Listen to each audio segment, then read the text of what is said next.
Welcome to Fred Chando Analysis, ladies and gentlemen, and thanks for your continued support.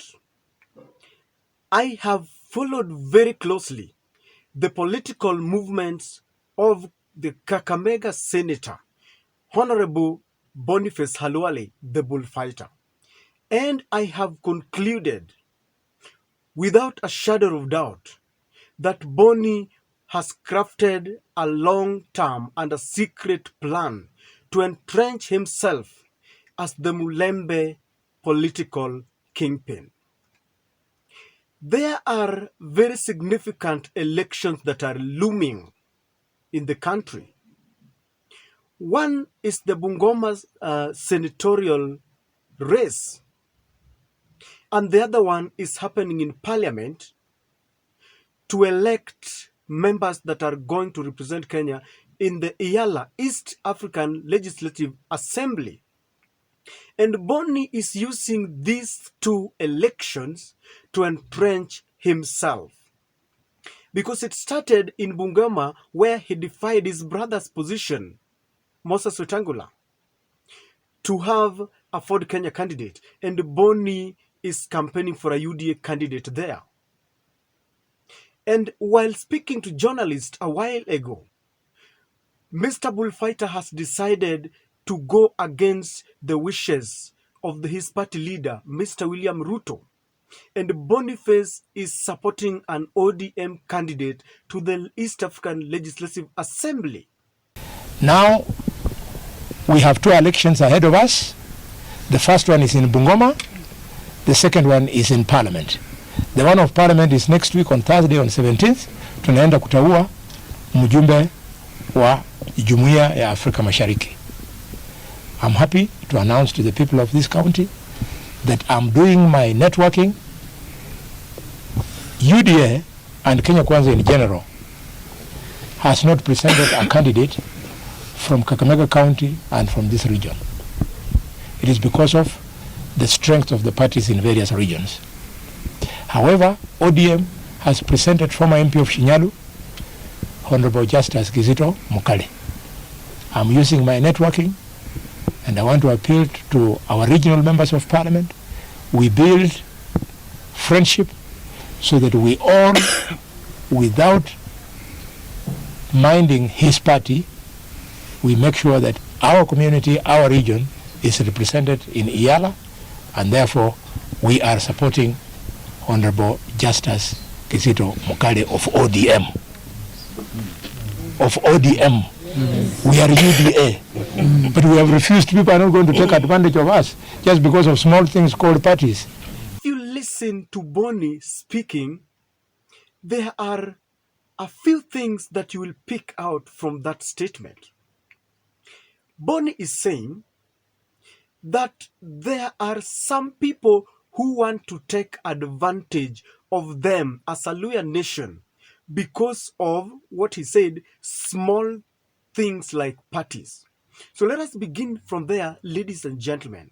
When he says there are some people, who are these some people? Because we all know that the Kenya Kwanza team was crafted in the, what were they called, the earthquake that was held, was it in Bomas, where William Samoei Ruto, after teaming up with people like Rigathi Gachagua, welcomed in a man in National Congress Party, Honorable Moses Mudamba Mudavadi. And then with him came Mr. Moses Masika Wetangula of the Ford Kenya. So these are the three main political partners that Mr. Halwale is mentioning as some people. And he's saying that these people want to take advantage of them because of small issues called parties. Here comes the second thing. Small things called parties.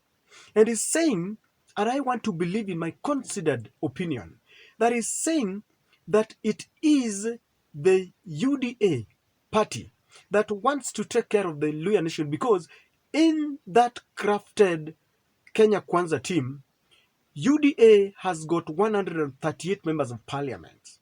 Musalia Mudavadi with the ANC has got 7 members of parliament, and Moses Wetangula has got 6.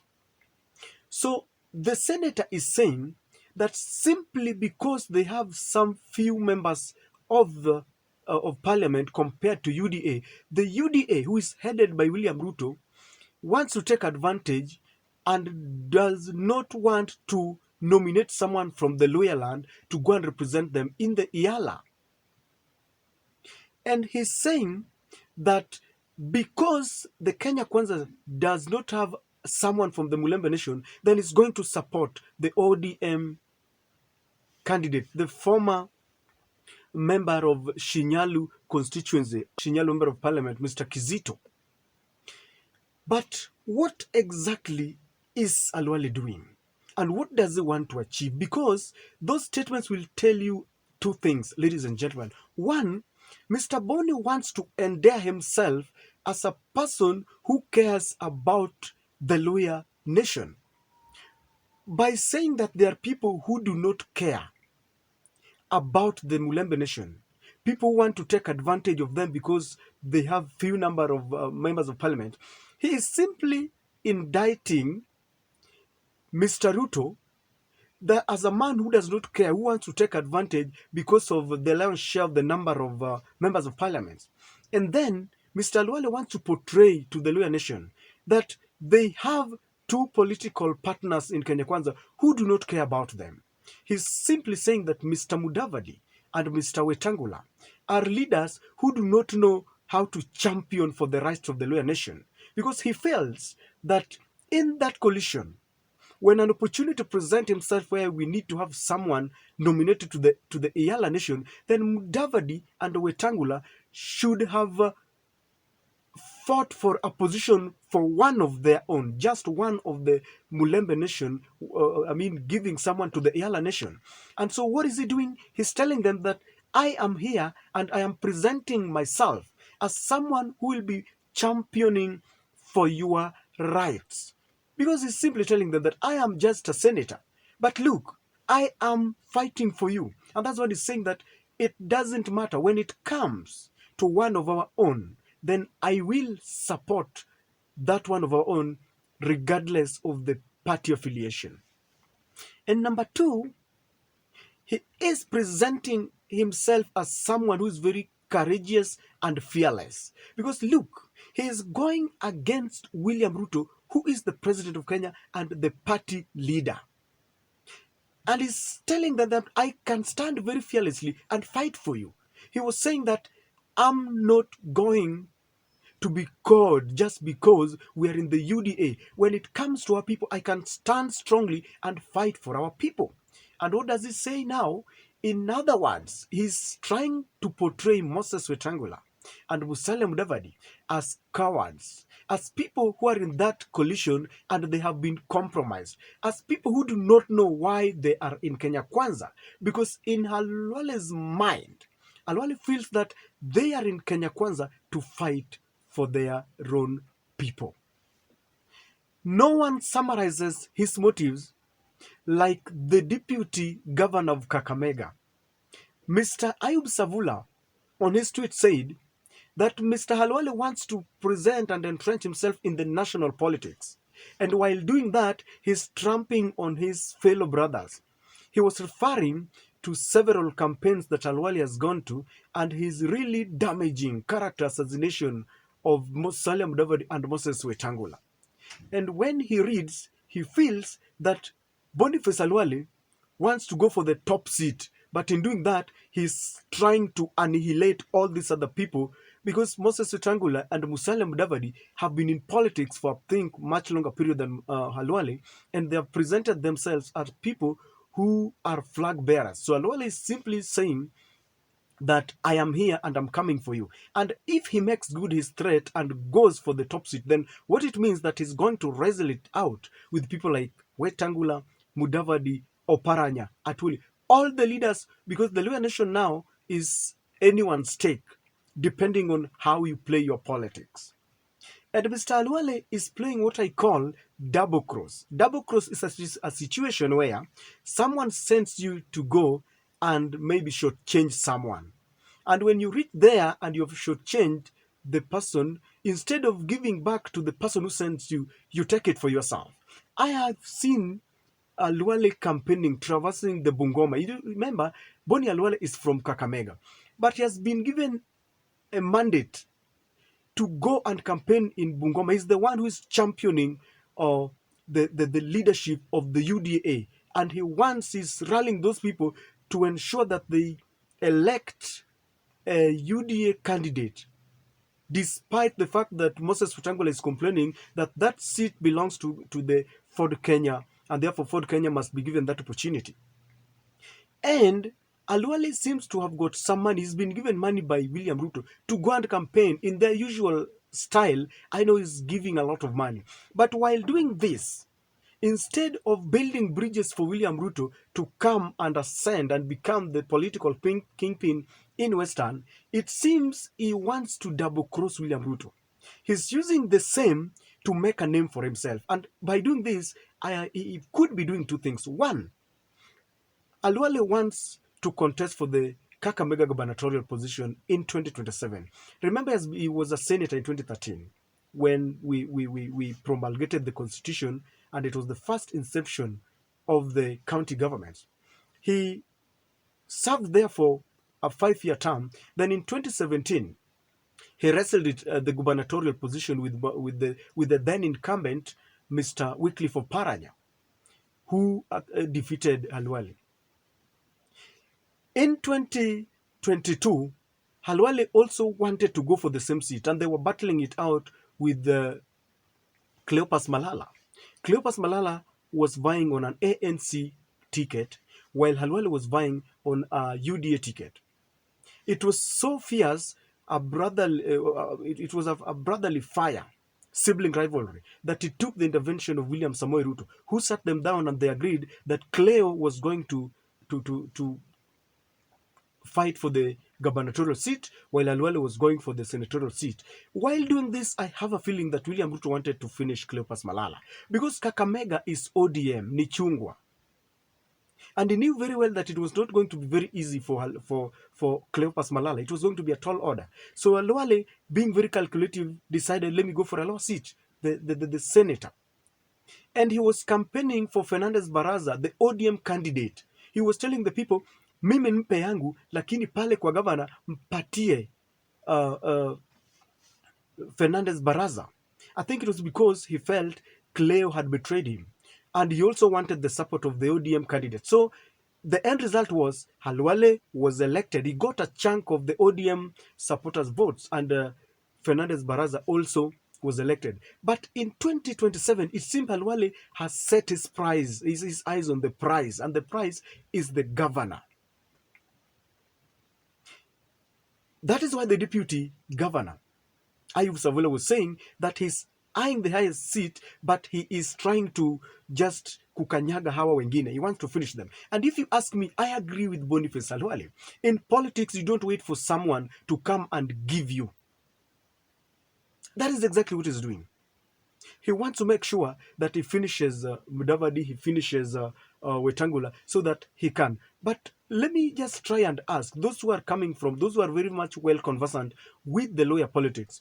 If you are rating Boniface Halwale, do you think he is someone who can wrestle that seat? You will tell me in the comment section. But before I move on, ladies and gentlemen, kindly subscribe to our channel, click the notification bell. I want to emphasize on liking our videos. Kindly like our videos, because the more likes a video gets, the more YouTube will recommend it to more people and the ratings will go high. It's also very cold in Nairobi, and I would appreciate some coffee if you don't mind. Now, Boniface Halwale, as we are saying, is trying to ascend to the topmost seat. I listened to some of the arguments with the Ngunyi Mutai, and Ngunyi Mutai is saying that in the year 2027, William Ruto will pick Musalia Mudavadi as his running mate. That the running mate will come from the Mulembe Nation. And I looked at that tweet and I was thinking, could it be the reason why Bony Halwale is playing his card, so that maybe when the opportunity presents itself and the Luya Nation are now want to front one person, they would consider Bony Halwale, because the Luya Nation unity has been very elusive for long. the brother Atuli of the union has tried, Central Organization Union has tried to ensure that the Luya nation are united, but it has become very elusive. I think because of the sub tribes, we have the Maragoli, the Bukusu, Tachoni. There are very many. I think this is why it's not very easy for them. So Bony Halwale could be eyeing the national politics too. And you see, while doing this, this is what he's going to do. He will just pop up and say that I want to go for the presidency. And we say that I want to contest. And when you say that you want to contest, you become a force to reckon with. And what do? The other contenders would sit you down and look for you so that you can forge an alliance. This is what happened with Musalia Mudavadi and Moses Wetangula. The truth is, Moses Wetangula cannot become a president for now. Not because I'm not saying that he is incapable, but his politics is still coiled around the Luya nation. He has not gone beyond. Do you think Moses Wetangula can go to Mombasa, get some votes in Nyeri, in Nyanza? He must go beyond the Luya politics. And I think I heard Halwale telling him. So Halwale wants to go for it. Whether he can succeed is something that we wait and see. And do you think this is going to put him against William Samoei Ruto? Because it seems like an errand boy who is being sent, but while there, he's making a name for himself. What is the implication, ladies and gentlemen, of going against his party position? He doesn't fear any reprisal. Do you think they will call him, summon him, and maybe tell him, Bony, why are you going against the party positions? And why do you think he has decided? Because on this, I think the ODM will like him now. While supporting the ODM candidate, come 2027, what will happen? Because now Fernandez Barras is an ODM candidate, and Bony is also supporting them, and he will also be looking for the votes that he got as a senator, the ODM supporters who voted for him. What is really going to happen? And if you are from the Kakamega and you understand Luya politics, between Bony Halwale and Fernandez Barraza, who do you think will take it in 2027? I know Barraza is still new, and I think depending on how he works, incumbents always have problems. It is going to shape the politics of Western Kenya, ladies and gentlemen. And it is my submission to you that Bony Halwale is someone on a mission. In Bungoma, he's defying Moses Wetangula and campaigning for the UDA. And in Parliament, he's defying William Ruto and supporting the ODM. He's spreading his wings. How long and how far he's going to fly as far as the Mulembe politics is concerned is something that we wait and see. But those are my thoughts. I don't know what you think. Please share with me on the comment section. And thanks for watching. Let's meet on another video.